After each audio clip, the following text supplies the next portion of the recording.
Hello, and welcome back to another edition of Carrie's Gardening Channel.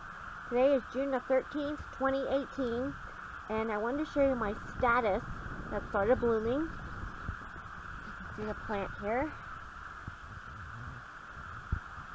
And it sends up these flower spikes, and they kind of branch off here, and then they'll start blooming. They're a very different type of flower.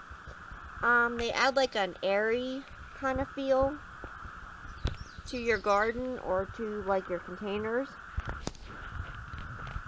So I'll show you the other one that is starting to bloom too. Hold on a moment. So this one here is the white one. This one here is just actually getting ready to start blooming.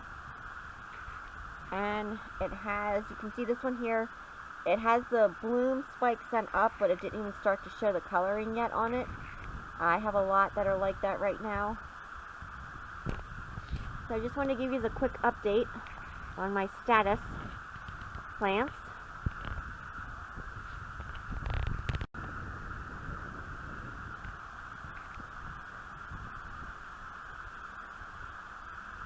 So if you like my video, please like, comment, subscribe. If you have any questions, you can leave them below and I'll try and answer them for you. Please don't forget to hit that little notification button. I'll try to put a new video on. Thank you for watching, and I hope you have a nice day. Bye.